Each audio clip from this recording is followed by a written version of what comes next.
Donald Trump woke up on Thursday absolutely panicking as his poll numbers, his approval numbers, are just completely plummeting. The new AP-NORC poll shows that his approval has dipped another 3 points. His approval is now only 39%. When this poll was taken back in May, his approval was at 41%. It's now 39%. And this also tracks with the Quinnipiac poll that dropped yesterday. His approval in the Quinnipiac poll is 38%, dropping 3 points from their last poll in April. Only 38% approve, 54% disapprove. By the numbers, when you break down that Quinnipiac poll and you look at, do people support Donald Trump's budget bill? 53% of the country opposes, only 27% supports. On Trump's handling of immigration, 54% disapprove, 43% approve, and that was supposed to be one of his strongest issues. When you look at Trump's handling of the economy, it is far, far worse. So Donald Trump's going to try to scam his way out of it, be the usual con artist that he is. Here are the posts that he's making. I guess he figures try to make as much money as possible and keep this grift train alive while he can before the midterms. This is a real post that he made early this morning. The Trump card, exclamation point. That's what he writes, the Trump card. There was a horrific Boeing plane crash in India today. Horrible. Our heart goes out to them. While that was taking place, Donald Trump is making posts like the Trump card, and I'll show you other posts that he was making early this morning. Our heart goes out to everybody in India.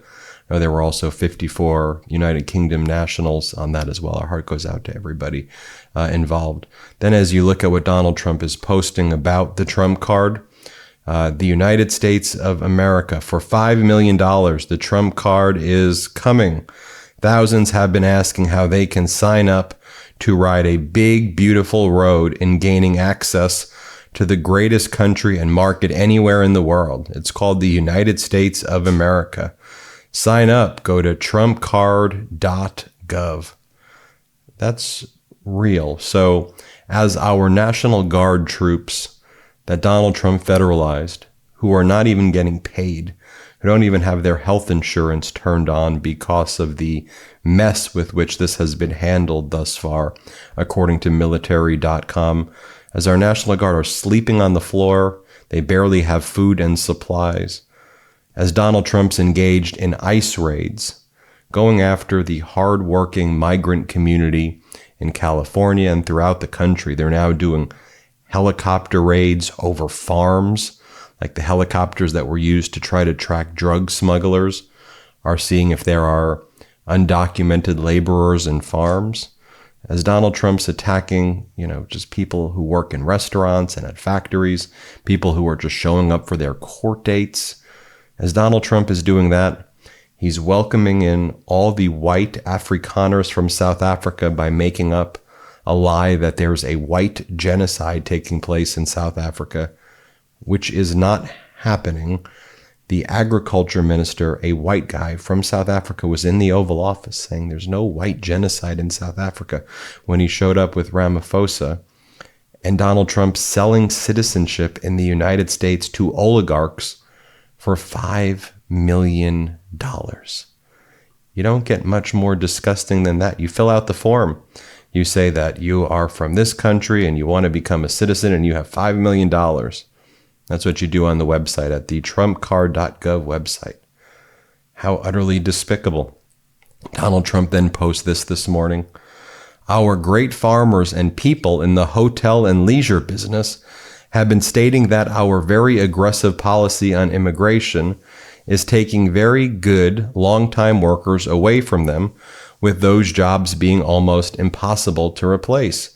In many cases, the criminals allowed into our country by the, and he makes this in caps, very stupid Biden open borders policy are applying for those jobs.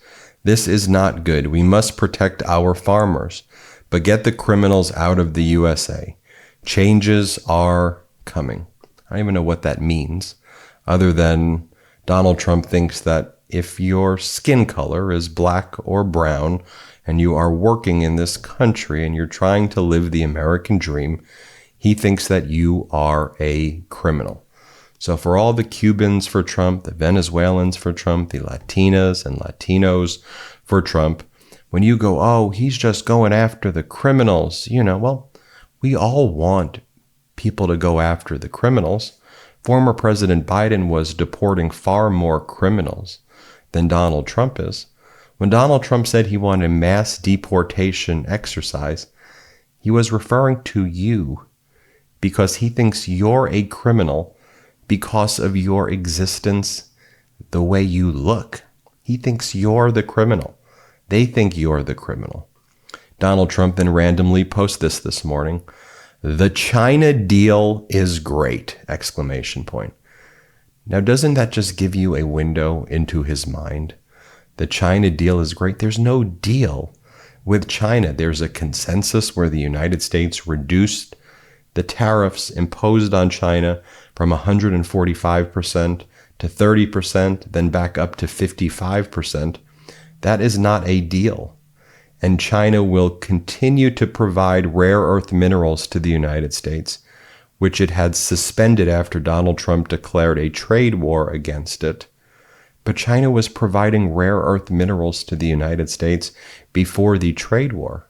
So Donald Trump is imposing a 55% tax against the American people, and he thinks it's a great deal that China is now willing to supply the United States with rare earth minerals for all the technology that we use for 6 months, when it was previously being given to us in general, and now we have an expiration date so they can dangle that over our head. If you think that what Trump did in China was a deal, yet alone a great deal, you have some serious reflection that you need to do. And I just think that's such a revealing, that you think that's a good deal? You caved. You made the United States look stupid. You look stupid. I guess it's not even a deal, but it's a great cave that you did for China. It's just so odd. Then Donald Trump makes this post. Los Angeles was safe and sound for the last 2 nights. Our great National Guard, with a little help from the Marines, put the LA police in a position to effectively do their job. They all worked together, but without the military, Los Angeles would be a crime scene like we haven't seen in years. Governor Gavin Newsom had totally lost control of the situation. He should be saying thank you for saving his ass instead of trying to justify his mistakes and incompetence. There's so much wrong with this statement. I mean, just the language as well that, take a step back. The president of the United States, again, using third grade bully names, new scum. He should be saying thank you for saving his ass. The lies. Okay, there's more United States military now in California than there is in Iraq and Syria, which Trump and MAGA is bragging about. But they're not operationalized. There's maybe a few hundred troops who are guarding federal buildings. They're not out there doing any of the police patrolling. The LAPD says they're not quite sure what the National Guard and Marines are even there for. The LAPD and LA Sheriff's Department said they definitely don't need the National Guard for any of this. The protests, mind you, were peaceful until Trump federalized the National Guard and Trump escalated situations. And even where there were agitators, and still even where there were agitators, if anything, there are probably more agitators now than there were before since Trump escalated things. It's in a very teeny tiny area of downtown LA. These are not mass riots taking place at all in Los Angeles. It's not even close to mass riots. There's some agitators out there, stuff that LAPD can easily handle. Just the level of disinformation, and that Donald Trump uses the language about liberating Los Angeles, that he wants to liberate LA. Donald Trump then makes this post. Of course, Senator Rand Paul and his beautiful wife and family are invited to the big White House party tonight. They're doing a White House picnic or something, and Trump originally uninvited Rand Paul. And Trump's team said Rand Paul couldn't show up. And then MAGA Republican Senator Rand Paul said that it was so petty that he was not invited to this thing and that his kids weren't invited. So like, again, this behavior all around is just so immature. Governor Gavin Newsom is telling Fox LA, though, that Trump lost it, that Trump's mind is mush. This is serious. He's not the same person I dealt with 4 years ago, and he's incapable of even a train of thought. He's making things up. Here is Governor Newsom right here with our friend Alex. Shout out to Alex right here from The Issue Is. Really like Alex's work. And here's what Gavin Newsom said about Trump to Alex. Here, play this clip. Branches he can't handle. Because the other night, he came out and said that when you guys spoke, he warned you that if you didn't get things under control, he was going to bring in troops. Stone cold liar. Stone cold liar. He made that up, like he makes up so many other things. He never said that. And he also seemed to make up this idea that the National Guard did a great job last night when they weren't here. They weren't even deployed, and he claimed victory. He's lost it. He hasn't lost a step. And I saw him trip on the steps today. I mean, this is serious. He is not the same person that I dealt with just 4 years ago. And he's incapable now of even a train of thought. He's making things up, and he's putting people's lives at risk. And he's got a band of people that are complicit in this. And that's what's so damn alarming.